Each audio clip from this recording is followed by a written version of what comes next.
What is up, everybody? Welcome back. It's part 2 of the Run Your Mouth podcast with the resident historian, Gary Richide. Mr. Gary, how are you, my friend? Doing great, Robbie. You've been doing a little reading. Of course, anti-Semitic reading because it's it's all from Buchanan. Yeah. Yeah, well, I haven't even been reading. I've been listening to the audiobook and then realizing I absorbed about 10%. And I do have some non-politics stuff that I want to talk about, but before Yeah. we do, let's give some people some juicy juice right off the top with you in text claiming to me that Churchill was in fact a pedophile. So what do you got on that? Well, there's a historian, John Hamer, who is very good at unearthing a lot of these controversial issues, diving into supposedly heroic figures who deserve, supposedly, according to the establishment narrative of history, our total respect, awe, admiration, and worship. And he has noted and looked at a variety of sources. I mean, Churchill was unmarried. He was never said to have any serious relationship with women. In fact, some Wait, of does that his make you a pedophile? Because I haven't done either of those things either. I guess yeah, If that's like half the audience that's now. the core evidence that you're coming up with, I gotta take the other side on this one. Exactly. What would Nick Fuentes say about this? So Yeah. anyway, yeah, and then furthermore, there's a lot of there's sort of innuendos, insinuations that he was off and flying, for example, young boys around on planes. He was taking a lot of private trips, and these are logged in British archives. And he was going to places that were notorious pedophilia centers, like North Africa, a lot. And it's just so happens that Taking a boys' trip. centers. Sorry, say that again. I said taking a boys' trip. Yeah, different meaning here. These happen to correspond with, for you and I, one of the great villains of history, and that's John Maynard Keynes. We are absolutely certain that he was a pedophile. What's the proof on him being a pedophile? Oh, I mean, letters that he wrote. I mean, this is actually, you read Bitcoin Standard, right? Yes, I don't remember that Keynes was a pedophile. Okay, get this. All right, so Safedine, who's amazing on so many levels, I can read directly from this. He said, a son of a rich family that had accumulated significant capital over generations, Keynes was a libertine hedonist who wasted most of his adult life engaging in sexual relationships with children, including traveling around the Mediterranean to visit children's brothels. So he goes on to say that this was kind of a weird but accepted practice in these boarding schools, these elite boarding schools like in Eton, where this rampant homosexuality went on. And then just to verify, there's a book which chronicles, it was actually written by a historian, this Holroyd guy, and it was focusing on Leighton Stanchey, who was Keynes's one of his early lovers. And in it, Stanchey says that he and Keynes corresponded frequently, in quote, when he would visit Tunis, where, in quote, bed and boy were not expensive. And then in another biography of Keynes himself called Keynes: A Critical Life, this historian David Felix unearthed a letter that was from Keynes's pen itself. He said, I'm leaving for Egypt, ellipses. I just learned that bed and boy, in quote, is prepared. In another letter, he recommended to Stanchey to go to Tunis and Sicily if you want to go where naked boys dance. So this was... All right, so we've got Keynes pretty... I mean, unless he had an odd sense of humor, was writing some weird letters, sounds like a pedophile. Do we have any more substantial evidence that Churchill's a pedophile? Well, other than just his no. And that's pretty much where it goes out.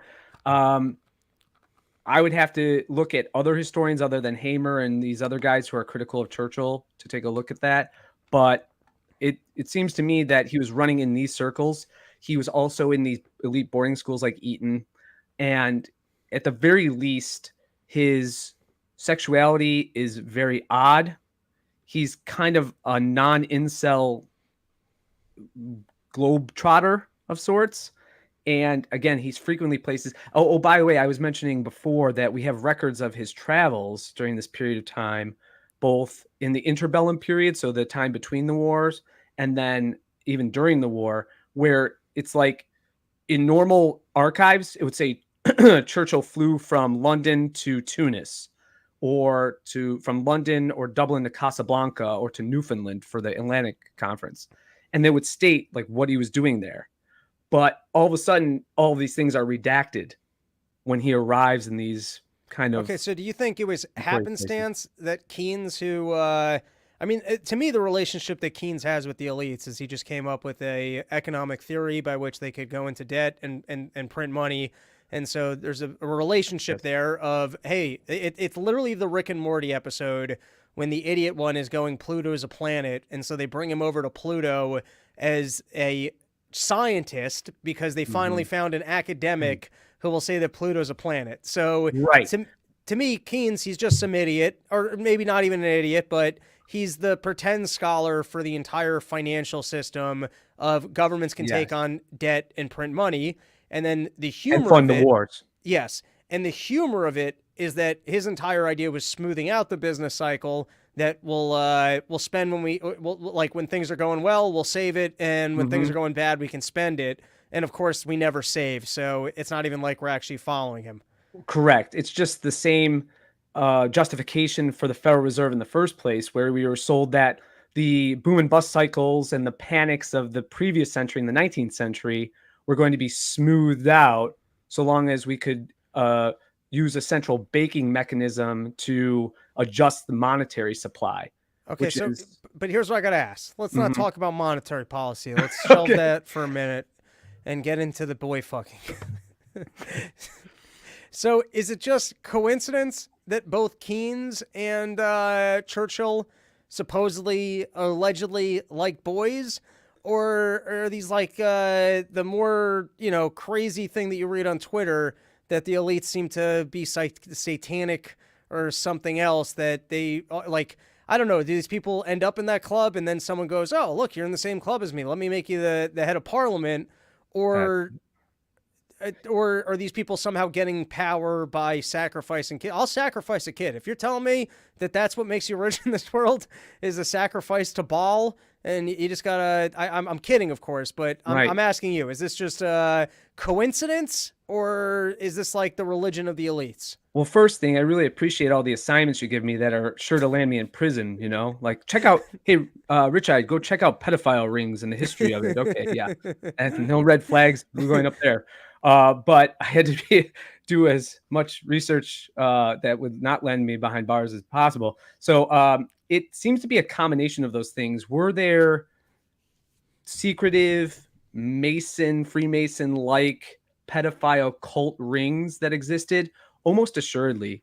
And it was a kind of wink, wink, nod, nod. I mean, there was remember, I don't know if you've heard the story of this prime minister. I think his name is Ned Heath in Great Britain. I mean, this guy was the prime minister of Britain in I want to say the late 60s. And he was a known pedophile. He would actually take orphan boys out on his yacht. He would rape them and then he'd kill them and just toss them overboard. This is substantial truth that no one seems to want to talk about. How did he know of the availability of orphans in Greater London or Greater England? And who, by the way, the same maniacal things, that Robert Kennedy Jr. Chronicles with Fauci, how Fauci took those orphan kids, those orphan boys, and then knew that they had no one to protect or guard them as parents or guardians, and then injected them with all of the toxic drugs during the AIDS epidemic and crisis. He was just poisoning these kids to death. So, and he chronicles how how the older boys would tell the younger boys, don't fight the injections, because if you fought it, he would just drug induce them into a sleep and they'd wake up with a tube that was injected through their abdomen into their stomach.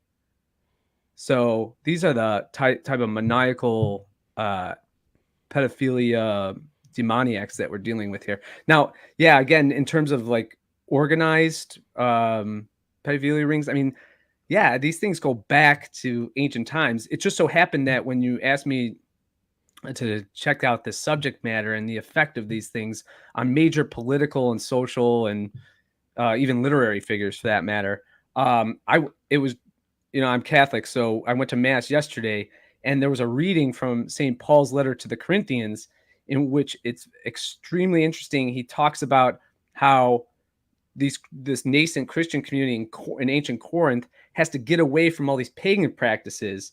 And I thought I'd read a part to you that you'll find interesting. I know this is a deep dive into pederasty cults, but he says, and this is the 6th chapter, he says, why not rather let yourselves be cheated? Instead, you inflict injustice. So he's talking about, like, why are you going to pagan courts wherein you should be consulting with one another as Christians? Very similar. It's a very, and you can confirm this probably, is like a very Judaic issue. Like, why are you taking moral issues outside the community? It'd be like a Jew who's accused by the Sanhedrin going to the Roman court.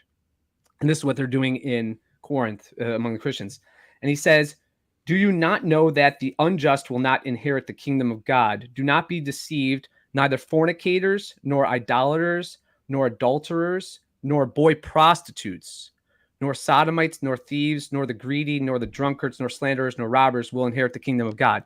Now, that is actually the best English translation of boy prostitutes.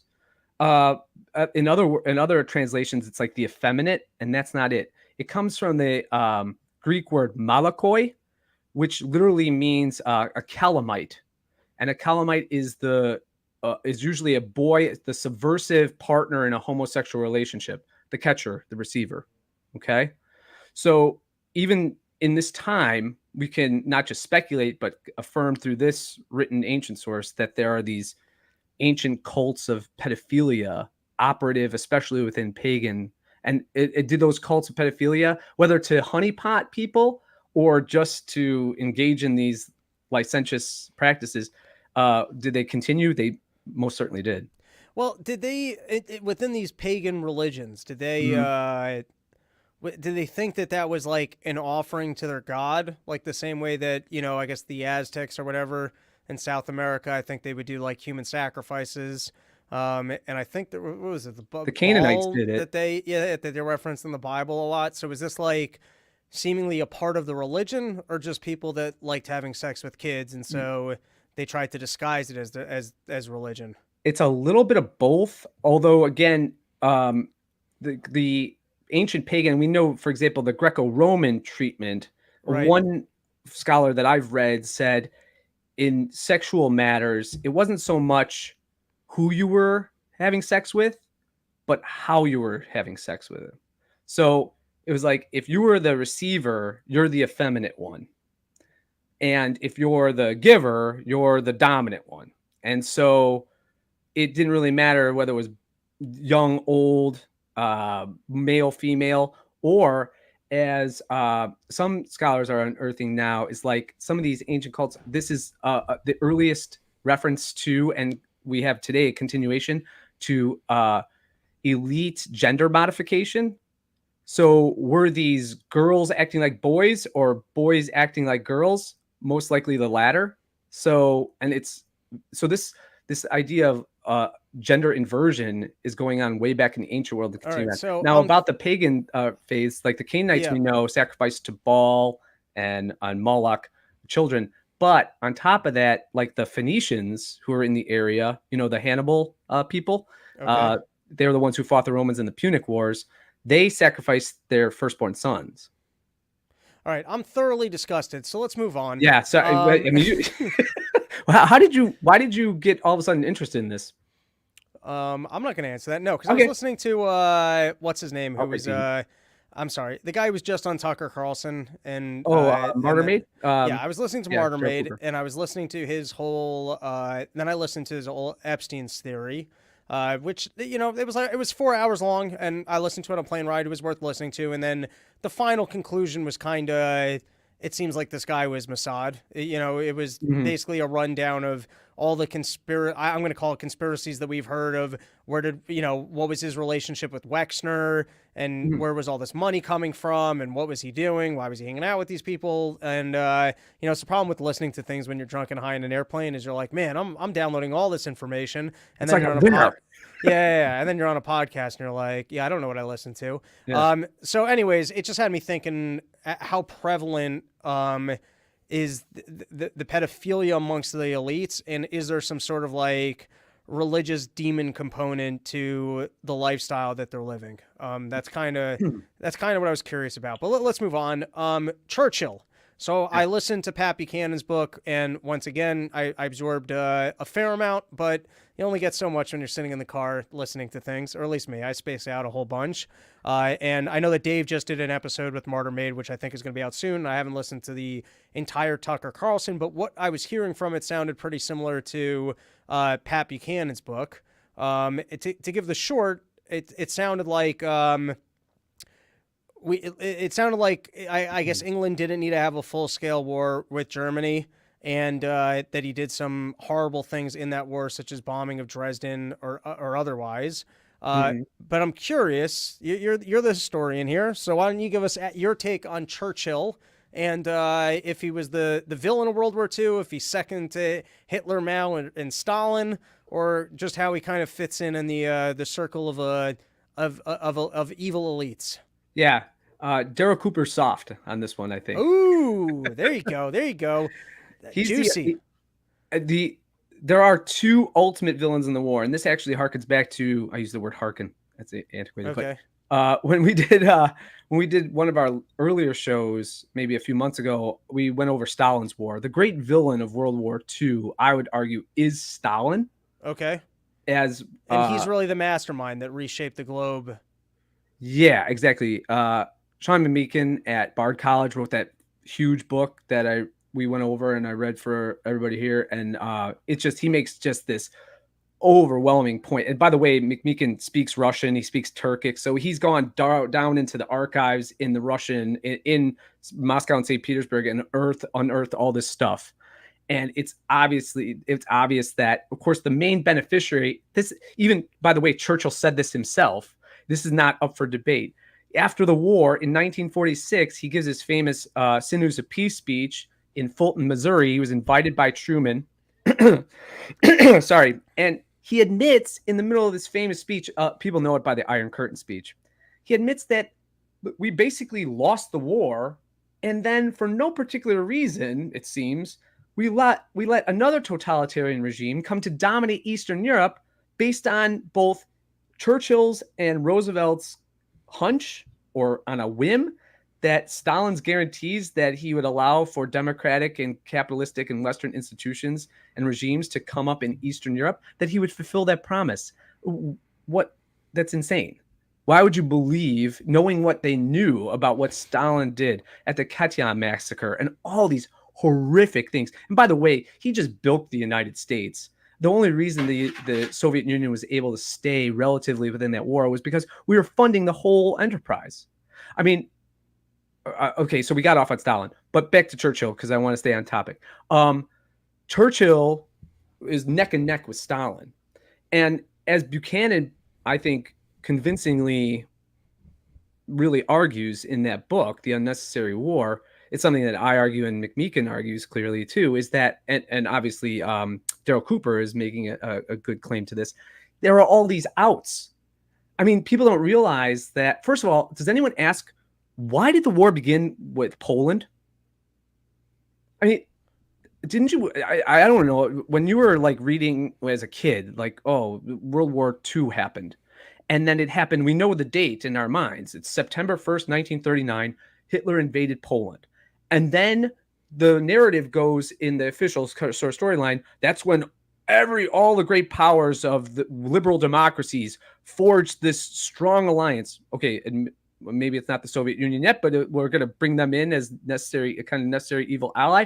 Okay, but we're going to fight this war of heroic supremacy of democracy against totalitarianism.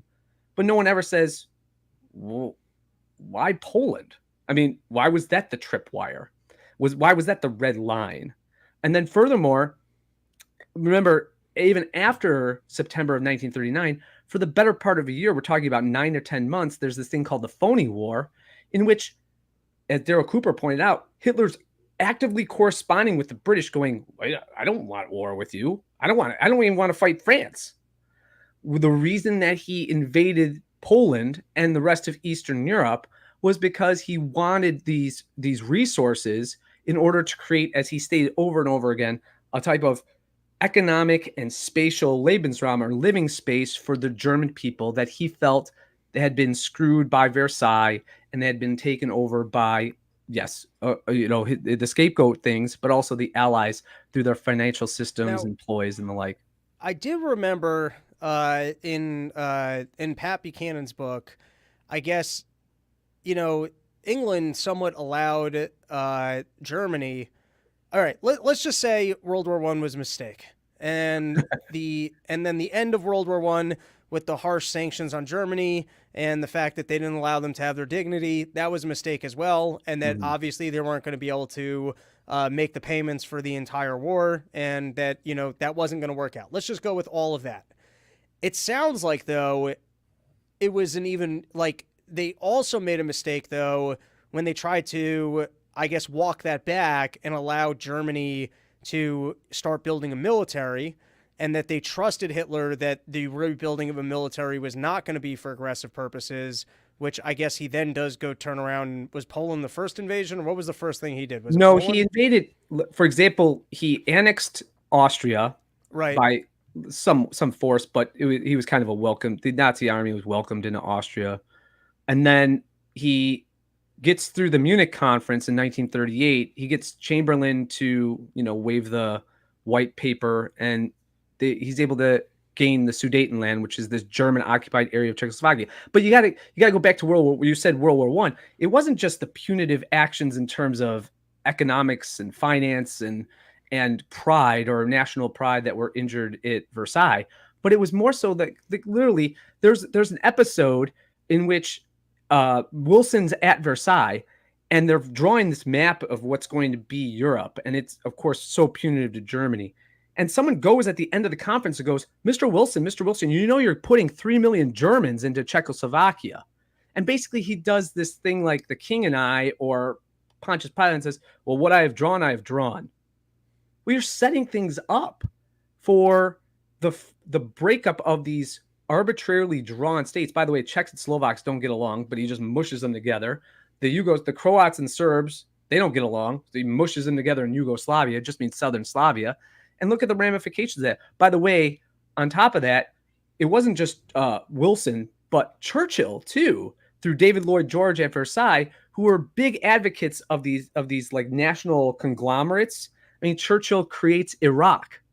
He was like the founder of Iraq, where there's Kurds here from the old Ottoman Empire. Let's smush them together with a bunch of Sunni and Shiite Muslims and see what happens. Well, of course, then we're dealing with the ramifications of that later. So when Pat Buchanan describes the outs, and I guess that Churchill either made a blunder of not giving Hitler the outs, or was looking, for war and to kill people. I guess if you want to go more evil with it. Yeah. What to you makes Hitler a trustworthy partner at that time, that you could have given the outs without fear of I mean, maybe I'm being the dumbass. It's the same as when they yelled that Putin's looking to take over all of Russia right now, and I go, hey, I don't think he's looking to do so. And no matter what, you got the lens of history of, hey, Hitler's the most evil, and if the Allies hadn't taken him out, he would have taken over the world. So what at that time would kind of indicate that I guess Hitler was a trustworthy partner, that they could have struck in a peace agreement and just allowed him to take for example Poland or something else, and he would have called it a day. Yeah, no, I mean, you're not gonna be surprised by my answer. Of course, Hitler wasn't a trustworthy partner, right? But the question is that what could have occurred is simply if he's going to take something like Poland and occupy it and remember, the ostensible purpose for taking and annexing Austria and other lands up to that time was because, one, there were a lot of Germans in it, okay, and then two, that Germany was the rightful owner of this property and territory, and then furthermore that the Germans needed these resources, which they could not trust the Allies to provide through a kind of free mechanism of trade and commerce. You see? So he takes over Poland, yes, and he invades Poland. By the way, of course, we are missing a whole half of that, which Buchanan does a masterful job of reminding us of, and that it wasn't just Germany who invaded Poland. It was the Soviet Union at the same time, according to the Nazi Soviet non-aggression principle, that pact that divided Poland. And then from that point on, remember that 9-month period after September of 1939, there's this period called the Phony War. And whether you want to trust Hitler or not, what I say we, but what Churchill and Roosevelt did was simply say, okay, first of all, they had been pining for a war with Germany for a very long time. And there was rabid anti-German sentiment among the various cabinets in both Britain. And who's to be trustworthy here? Well, let's see what if Hitler's wrong? He's lying at least, and he says, I'm not going to invade Holland and I'm not going to invade Belgium, just like we did in World War I before that. And we're not even going to occupy France. But why don't you, because we find the Jews to be such a scapegoat and a burden race to our people. Remember, he had made overtures to just simply deport the Jewish population out of Germany and the occupied territories, the German occupied territories. And of course, none of the allies, in fact, they were obstinate of saying, no, we're not taking any Jews. So it blows up this myth that what I'm arguing is Hitler's not a trusted source. Of course not. He constantly backdealed and the like. But we have to look at it in just kind of realpolitik, real politics in the practical sense. What's the incentive there? In other words, were his resources already being stretched thin? And that's why, and some European historians argue this, is like he's just focused on getting those resources and building up maybe his army, perhaps for an eventual invasion of the Soviet Union, which he eventually does in June of 1941. But what concern is that of the Western powers?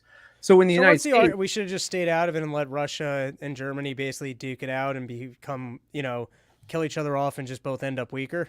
Yeah, you just have two socialist, totalitarian states that are vying for control of Eastern Europe in this rapacious type of territorial expansion.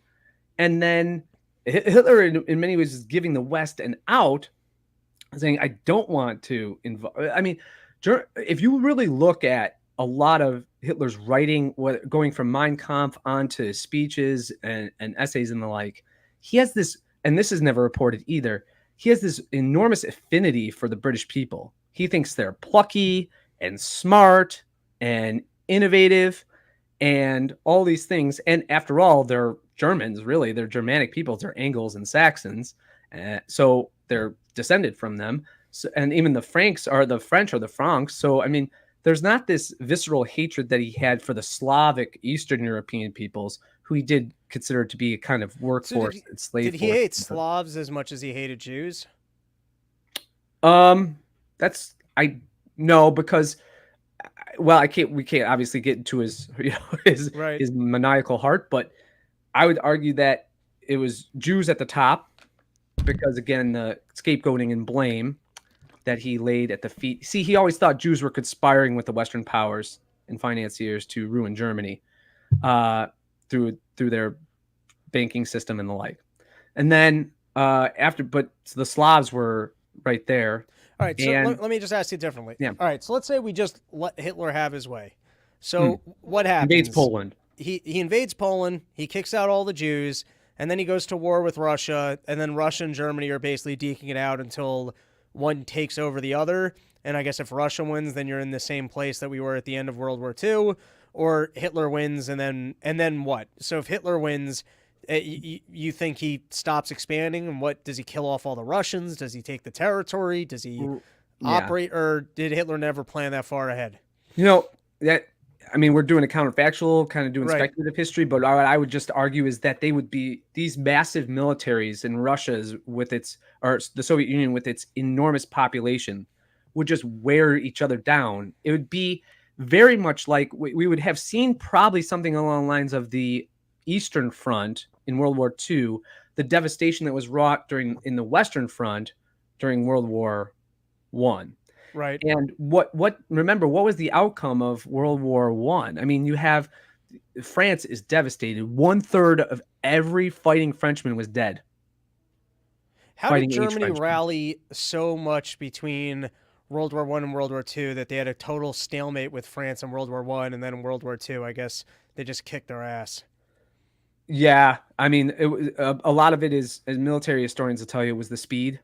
by which also the French famously allocated a lot of resources along this what's called the Maginot Line along the border with Germany in Alsace and Lorraine, and so it was weird because they built bunkers with like movie theaters underneath them and all these defensive ramparts. So they did stupid French shit. All right, let me ask you a different question. All right, so Churchill mistakenly doesn't stay out of the war, and so he goes to war with Germany, and eventually that leads to Russia becoming the evil superpower that it is. So I think let's chalk that up to stupidity. Those were bad blunders or bad bets. All right. So what is it that makes Churchill evil then? What like, in other words, he might have just messed up and he thought Hitler was more of a threat than he actually was. It's not like he was Hitler where he was like, all right, we're going to round up and kill all the Jews or whatever else, horrible things Hitler did. But I think that's probably number one on the list is going genocidal and, just allocating resources into exterminating Jews. Right. So what is it that makes Churchill not just dumb, but actually evil? Okay. First of all, let's do it from the perspective of a variety of peoples involved in World War II or World War I, for that matter. So from the German perspective, what makes Churchill evil? And I'm not talking about the Nazi perspective, just the German perspective overall. World War I, in that period of time, Churchill was the Vice Lord of the Admiralty, which basically meant that, or he was Lord of the Admiralty. He was in charge of the British Navy. If you know anything about military history, the British Navy was supreme for centuries. And on top of that, it was the main means by which Britain had and policed an enormous empire, and it was the strength of its military. So what does he deploy the British Navy to do in World War I?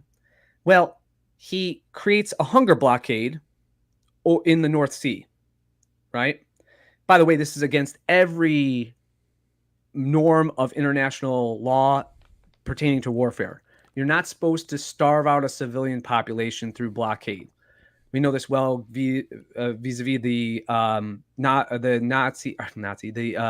Israeli occupation of Gaza. This is exactly what they're doing. It's against every convention pertaining to warfare or just war. So Churchill, by the way, this is an arbitrary hunger blockade. So he put mines in the North Sea. Now, what's the problem with a mine? Well, a mine can't differentiate between whether this is a grain ship or this is a German U-boat or warship, right? So he mined the North Sea, and then get this. So the German population during World War I, particularly at the end, is literally starving. I mean, the horrific stories about cannibalism and the like, we're never told because it's Germany and they're supposed to get what they deserve, but we're always told this about the Holodomor and other, like in the Ukraine or other periods of time. But they're supposed to get this. And I'm not just saying this because I'm German or my ancestry is German. So anyway, he holds on this hunger blockade. After the war is clearly over, this is after the major offensive in World War I, the Michael offensive, that is pushed back by the Allies in the Ardennes forest, yet again in the same area where the Battle of the Bulge is going to be taking place later in World War II. He kept the thing on. I mean, the war is, for all intents and purposes, over. He kept the thing on for like another 9 months. Germans depended upon grain imports for sustenance. And so there's figures of this to match, so sociological figures that matches rampant disease, starvation, hypothermia, all these terrible like malnutrition diseases all of a sudden crop up. Children are dying in wild disproportions. I mean, it's a true war crime. Kept it on for no reason. Let's look at the. By the way, what's his first move as he's the war leader and prime minister of Britain after Chamberlain steps down, or is it actually ousted? He tries to put another hunger blockade on Germany, but the problem is Hitler and the Nazis knew that Churchill wasn't very creative, so they already had U-boat supremacy to stop the British Navy from putting in that hunger blockade. Let's look at the American. Well, okay, let's continue with the German perspective. As Daryl Cooper pointed out in his Tucker Carlson talk, and I wonder if he's going to talk about this with Dave, or he did talk about it with Dave. But at the beginning of the war, right, we're told that, remember, it was Hitler who just arbitrarily, first of all, he always was pining to take over Britain. And then he has the Luftwaffe just because he's a maniacal sadist, bomb civilian populations in York and Birmingham and London, right? And we have all these famous stories about Londoners going down into the tube, the subway system. Okay. Well, what does Churchill do? Well, Churchill, but Hitler's, by the way, signaling to Churchill, or he's writing messages with the British Foreign Ministry and Churchill himself saying, before I don't even want to go into war with you. But the reason for, as it turns out, and Daryl Cooper points this out too, he says, look, the reason that the Germans started bombing the civilian centers in Britain, it was only after, it was post hoc. The Churchill was just at a loss. He couldn't do anything to affect the rolling tide in the early part of the war. We're talking about late 40, early 41. And the Nazis are just storming into Holland and Britain, or I'm sorry, in Belgium and France. And France falls in 1940 in June of that year. And so he's got nothing to do. So he's just bombing these German civilian populations because he can't get over to any of the cities, and he can't go to any of the German military establishments because the Luftwaffe is so supreme. So the Royal Air Force is just killing random Germans in non-combatant areas. And so that's what Hitler says. He kind of relents and he says, well, I have to stop. I have to start bombing the English people and the British people. So that's the German perspective. Right. Can I say the American perspective real quick? Sure. Churchill owns a very ignominious distinction. It's actually one that's only shared in my mind with George Washington. And that is, he started 2 world wars and drew America into them. Especially with Churchill, they were totally unnecessary. One could argue that the French and Indian War and the American Revolutionary War were obviously essential to the United States and the American colonies at the time, but totally unrelated to the United States and any kind of interest that would be deemed as genuinely American.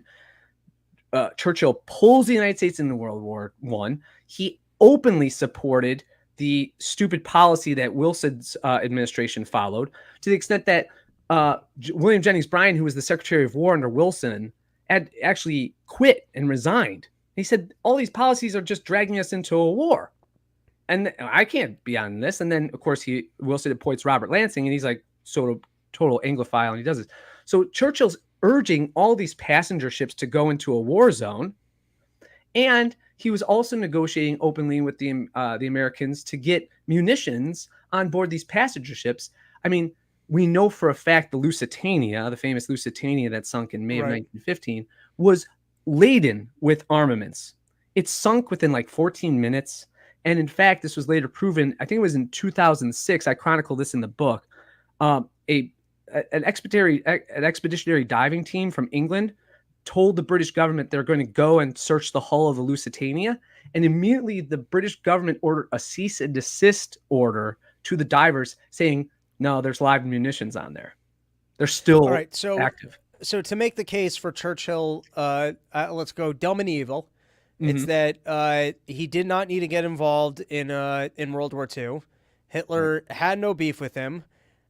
Taking on the beef with Hitler resulted in Hitler going genocidal, and then Russia actually, coming to dominate all of Europe, and ceding, Eastern, leaving Stalin around to then go starve his own people. Mm-hmm. And on top of all of that, it's not like he just made the blunders. He actually was the first in the war to start targeting civilians. Yes. I mean, one could argue that the first ones to target civilians were actually in the other theater, the Pacific theater, where the Japanese are doing ethnic cleansing in Manchuria in China. And that was obviously a targeting of civilians. But really, the initiator of the targeting of civilians out of desperation to do something to roll back the tide. On the Japan front, is it kind of the same thing of, couldn't we just leave Japan and China to duke it out? Oh, absolutely. I mean, talk about an unnecessary war, although Buchanan doesn't focus on this in his book, the Japanese theater, the Pacific theater, was totally unwarranted. I mean, it should be noted that, of course, I don't know if we talked about this before, but I only found this out fairly recently, like within the year. In 1933, so when FDR takes the helm as president, and he gets his cabinet together for their first meeting, you know what the first question he asked then Secretary of War Henry Stinson, or he was Secretary of State or Secretary of War, I can't remember. When are we going to war with Japan? This is in 1933. And why did he want to go to war with Japan so bad? Why was that exciting to him? not unlike his somewhat distant relative Theodore Roosevelt, for FDR, Japan was the major imperial rival to American supremacy in the Pacific. And as a result, to mitigate and roll back Japanese claims would allow for the United States to have an open commercial and imperial hand in East Asia. And the Japanese weren't having none of it. I mean, people don't even understand because they never heard the history. I mean, talk about blockades. In the months prior to the war, not only were we funding the Chinese nationalists, and Britain was too, in fighting the Japanese in their war of conquest in China, but we cut off this resource depleted series of islands, this archipelago nation of Japan. We arbitrarily, and by the way, without congressional approval, it was just an arbitrary act dictatorial act by the Roosevelt administration. We stopped or blockaded the island of oil imports, any oil imports into Japan from the Dutch East Indies, which was their major oil source. All right, And let me. go ahead. No, okay, aim through a completely amoral lens. All right, so we're shelving our morality, and we're thinking here like elites. So Churchill fucks up because he could have let Russia duke it out with Germany, and then they could have basically have just weakened the other powers. Okay. From a United States standpoint, and once again, this is an amoral lens, the fact that we walked away from World War II as the world reserve currency and then was basically able to inflate away the world's wealth and borrow for the next 100 years. That's it. And maybe we're running into problems now because I guess maybe, China's more powerful and other people have nuclear bombs as well. And, there's the tensions that we could always escalate towards, blowing up the whole world or the Chinese Communist Party dictating our lives. But let's just imagine that we didn't blow our lead over the last 40 years after coming off we walked away as the world reserve and we had a nice ability to grift and steal money. Was it a good gamble for the U.S.? Purely Not necessarily, because okay. I think of what, and there are some mainstream historians that'll even admit this. Famously, David Kennedy and Elizabeth Cohen wrote a very well-renowned and regarded, although I don't think it should be, textbook that's used across the United States called the American Pageant Series. And David Kennedy, I think he was at Princeton for a while or Stanford or whatever.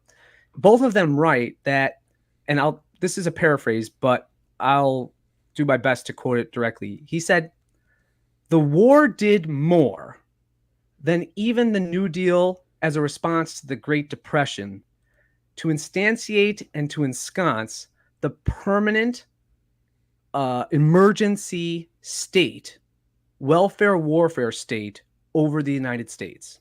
Got it. So, of course, who gains from this? I mean, I always think of, Irving Kristol's line about 2 cheers for capitalism, right? And the justification for all this. Well, we need these rather socialistic seeming on their face. William F. Buckley saying, well, we need totalitarianism in the United States to beat totalitarianism abroad. This is no different than Lincoln saying we're going to suspend the Constitution in order to save it. I mean, there's just an irrationality that defies imagination here.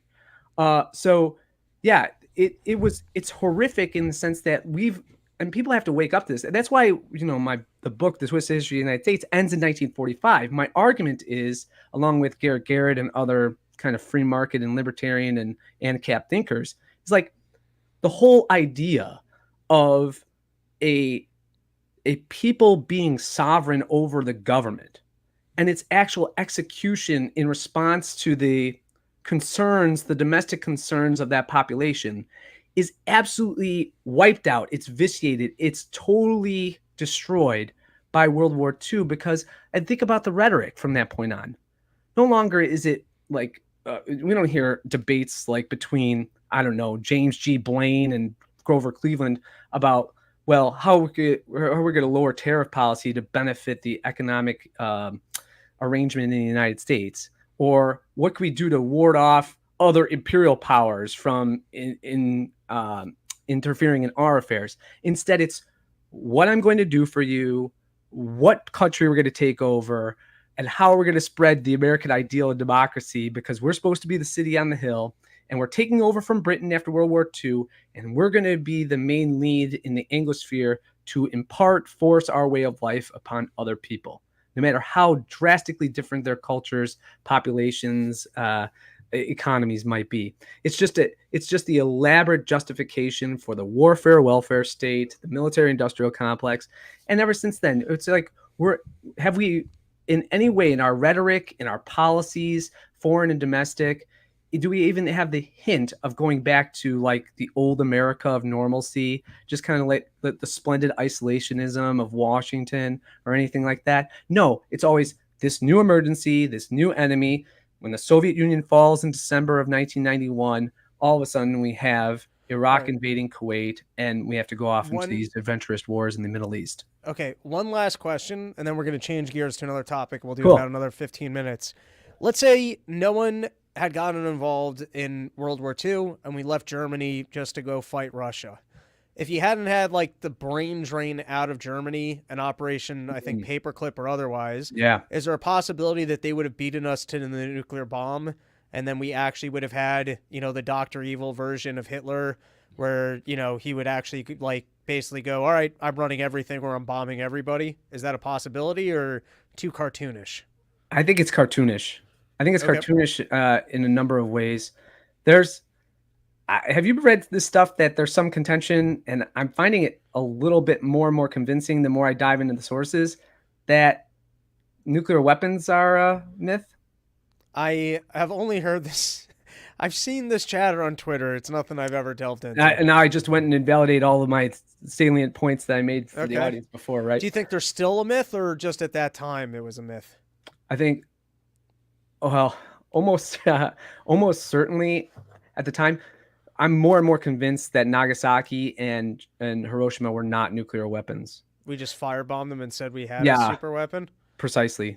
And why I mean, if we had already firebombed place, why was it worse or seemingly like, because I thought the firebombing actually killed more people and was worse. It did. And the payloads that were launched over Tokyo were actually larger in terms of their destructive path than okay, but does that negate your other theory that Roosevelt flew the nuclear warheads and designs over to Stalin over the North Pole? Well, that's not my theory. That's McMeekin talking about in Stalin's war. It was just that they were the Soviet spies and agents had total immunity, carte blanche to go and freedom to go into any of the war-making facilities, McDonnell Douglas, Boeing, you name it, during the war. And they were, and we have records of the executives at people, even the workers at these plants. Being like, why are we giving this to them? What's that? Just being like, why are we giving these designs to them? Well, yeah. Why are there Russian agents walking around here? And they were Robbie, they were literally taking the blueprints for some of the war material and just taking them out and bringing copies of it with them. So, and then, of course, the famous one was in February of 1944. The one I had mentioned with you on that episode, and then I think you mentioned on part of the problem with Dave was like, we actually shipped enriched uranium as part of the Lend-Lease program to the Soviet Union. And so from McMeekin's perspective, he's like, yeah, that really pushed up the Soviet acquisition of a nuclear weapon. But anyway, in your theory, does nuclear power not even exist? No, nuclear power exists, I would argue. And there's no way to weaponize it, though? Or it could be weaponized, but maybe not on that magnitude. Okay. All right, let's move on to the next topic. Before we do, I'm going to take an opportunity to plug Porch Tour. There's actually a Chicago one. Hit me up. I will get you the address. You're invited. I hope to see you there. No ticket needed. But porchtour.com, I extended 10 cities, and I'm going to be filming a first ever comedy special in Denver. So if you're out there or you want to make the trip out to Denver, it's going to be a good time. And Gary, why don't you let them know about your podcast and your book? Yeah. So I'm the host of the Hot Water History podcast, where myself and a former student, I was a history professor at a couple of institutions up until 2020 for a variety of reasons. I got canned from those positions. You can read about that on the website, which is hotwaterhistory.com. You can find my scholarly work there, essays, and then, of course, my podcast I host with a former student of mine. And Robbie's promised to come on. So I'll do it. when he's done porching or something like that. Hey, maybe we could do something together at the Chicago event. Those are We my people anyway. we shall. It's a possibility. Let's all right. Let's change gears here and cover one last topic, which Okay. is I have a joke at the moment that's this one it needs a better ending, but the core of it's working, and I mean I don't want to give away the joke, but basically what I'm playing around with in my head, and this is tragic but funny to me.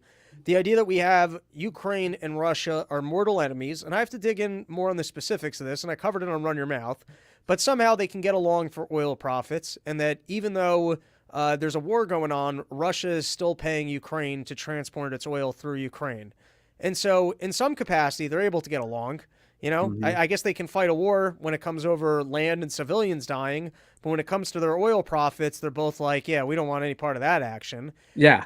And there's something I'm working off of Rothbard's Anatomy of a State, where he talks about the way that countries go to war and they wrap us into it. And there's interesting scenes. Band of Brothers, even if you think World War II was a disaster, might be one of the greatest television shows outside of Breaking Bad, and they're in different categories. But there's an interesting element there where you see the German soldiers interacting with the American soldiers, and you can kind of get a feeling of like they're both people serving their country on both sides. And there's this thing about the elites that they seem to be able to insulate themselves from the consequences of war, where it seems like if we were to make them put up their assets, their money, their mansions, their homes, their bunkers, we probably, like, in other words, the reason why these wars seem to go on is because it doesn't affect them. The things that actually seem to me would end wars is if the elites actually had to duke it out or had something or had some stakes in the game. It's always us. It's sanctions. They don't really harm the elites. They harm the civilians. It's like they seem to constantly create these positions where they pretend like I'm at war with Russia, and then it's not that the elites are in some sort of a skirmish over assets, and then they seem to almost protect themselves from, I bet Putin's still living a pretty nice life. It might not be as much fun as when he can tour the world, but I bet his mansion's still pretty great, and I bet his life doesn't look that much different. Think about all these connected people in Ukraine. There's a huge population of Ukrainians who are living large in Cyprus. They're living in mansions and resorts. They're doing nothing. They're just out there because they're the protected class. I think this is a lot about, you ever hear the concept of revelation of the method? Okay. So I've not. Okay, so there's this idea among people who are convinced that a lot of demonic activities going on within the world, and has for a long, long time, but that when there's a kind of spiritual takeover and the elites are dabbling in the things we talked about at the beginning, pedophile cults, satanic ritual, Bohemian Grove, all the stuff that we've spoken of in the past, that in order to further not just insulate themselves, as you said, and protect themselves from all of this slaughter going on within the world, but they actually gain advantage from this. And like I said, the Ukrainian oligarchs and Zelensky's personal worth has gone through the roof, and they're living high on the hog. While, of course, the hogs, you and I, the useless feeders or eaters, are out there fighting in, Ukraine's now. What is the draft age now? Or is like 47? The average age of the Ukrainian army is 46 or something like that. It's insane. So what they do is they kind of they revel in the elites, letting out some of the things that they're about to do or how they do it. And then those who kind of dig into, maybe we would dub them conspiracy theorists, and you could call me that if you like, but then they also manipulate the media to say, oh, look at how insane these actions are, or how these people think all of this is insane. Like Pizzagate could never have occurred. That's absurd. And then sure enough, we know years later that there's a lot of substantial evidence behind all of these things. So that's what's called revelation method. Now, I think in many ways that's how the world has worked in a long time. It's just that when you have the integration of enormous technology, and I mean, think about the ways in which we talk about those totalitarian regimes that existed under Stalin and Hitler and fascist Italy and Mussolini and Tojo in Japan. But combine them with the surveillance techniques and technologies and mass communication, control of social media companies, and then you have real totalitarianism that they can also kind of shroud in oh, we're just doing this for your good. We are doing this to protect you from a deadly virus. We're doing this to protect you from an evil enemy, Putin and Putler, and as they call him, that's, I think, what's going on. So what's like, maybe we can close it out with this. But what could we, I guess, as citizens, demand as a better structure? Because I would say, all right, fine, you're Biden, you're going to become president. You got to put up your entire net worth if you get us into another war. But then people would go, well, if he does that, then even if there's a tragic war that we're going to lose, he might not want to go fight it because he's going to walk away poor. And we need our world leaders to actually be empowered to go fight evil. So then you might go, all right, well, then this game plan that every country, their world leaders, every country should demand from their world leaders that they go and do that. Well, then what am I describing? That there's going to be one government authority that enforces if you become the head of Russia, you're putting up all your assets, you're becoming the head of this, you're putting up all your assets. And then you run into, well, then are you just basically ceding the earth to whoever's the most evil and ruthless who will not participate in that system? And then does that then supersede that? Like if let's say America, France, Russia, Germany, China all agree to that system. If you're the world leader, you got to put up all your money, and then someone opts out of that. So then what? Then they all get a pass, and then you end up at the same place. So I'm just wondering, because there's just something about the fact that, like, I mean, I said it with the Iran thing, that it seemed to me like Iran struck back at Israel in a way that wouldn't escalate. And I'm like, well, you guys somehow got along on this one. Or Sure. even with Russia, up until this war, basically, we were working together on the space station. It's like when there's incentives to get along, we seem to get along. And then even when we're fighting, as far as the elites are concerned, you guys seem to figure out how to keep your profits in play without any ramifications for these wars. So, like, I guess what I'm trying to game theory here is, like, how do we create mechanisms so that it's like the elites actually have more skin in the game, so that, they're not always just hiding behind, hey, the pawns that they don't care about. Yeah. The elite power over the global system is all as a result of their insatiable, what St. Augustine called libido dominandi. It's not so much that they love the money and the riches and the wealth and affluence are secondary. What they really relish and lust after is just the ability to dominate all of us. So the only, from my perspective, only viable answer or solution to that is I'm a good Hoppian. It's 10,000 Liechtensteins. Create in a subsidiarity way, independent and micro political organizations that can truly be sovereign representatives of a truly sovereign people. Unless we could divorce the mega state from its mechanisms and capacities, there's never going to be kind of any type of lasting peace. Just draw this into the debate last night. I mean, when you guys were talking about on the post-debate episode, it was like, yeah, you were so spot on about how Trump totally botched the whole DEI thing with Kamala, like how to identify her. Well, he looks so weak, because it's like you got to step up and be strong and actually, like, he just walks away from policy. And in that one, you're being bitched out. The whole reason why, for example, people like me might support Donald Trump is to go, listen, I don't like the censorship, but at least this guy's the fuck you to that system. Yes. And so when we live in a world of DEI hires and her claiming to be something she's not, lying to the people who are interested in that system, and then turning around and going, well, why do you care about identity? I don't. You're the one that cares about it. It's the whole identity of it's the modus operandi of the Democratic Party. It's the whole thing. Right. And so for him just to go, I don't want to step on this third rail, I might come off as offensive. It's like, buddy, that's your whole thing, is that you're supposed to be our champion of this is stupid. But go back to, like, the political system. I mean, remember what his answer was with the whole abortion thing? He's like, it was genius. Everybody, Democratic, Republican, wanted to be brought back to the states. So he's arguing for federalism. But then when he goes back, I mean, he has a total easy out for COVID. What was the good thing he did during COVID? He even has mentioned this in the past. He's like, I turned it to the states for their local solutions, right?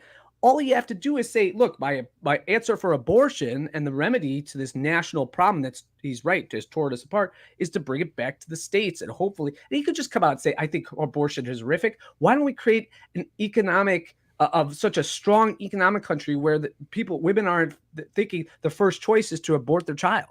Right. I mean, and I'm going to do that with the greatest economy ever. So he could go on that. And then like healthcare, he had complained that Kamala's plan was non-existent, like bird fetch dog, dog fetch bird, or whatever he was saying. And then he goes in the later debate. He's like, bless you. I don't have a plan. Yeah, that was his worst moment of the whole debate. That was horrible. Just, and all he said, like you guys said on the episode, is just bring it down to the states. I'm going to sound like beating a drum over and over again, but the more you can, again, localize and federalize this power instead of centralize and nationalize it, that's the key. At least that's the start. Otherwise, really, I mean, our cultures, our ways of life, I mean, on a microcosmic and then macrocosmic basis are all pretty fucked up. So there you go. Until we change that culture, we can. I got to pee again, and I got to pack for this flight. Gary, always a pleasure. Thanks for coming on. I will. These episodes will be out shortly. I mean, it's live right now, so it's on YouTube and Twitter. And why don't you plug the podcast one more time? Sure. OKC and Tulsa is it for a treat this weekend with you and Dave going there. Plug the podcast again at hotwaterhistory.com. Come see me on the website. Interact. We could do that. My book is A Twisted History of the United States. You could buy it through Amazon, Barnes & Noble, stuff like that. I'm working on another book that's trying to try to bring theories of Catholicism and see if they mesh with anarcho-capitalism. So that'll be out in a couple of years. Oh, that rules. Rules. I like that. A couple of years. That means you're really doing your work. It takes a long time to write for your books. I'm sorry. I respect it. All right. Have a great night. Thank you, Mr. Gary. All right, Robbie. You're the best. Thank you.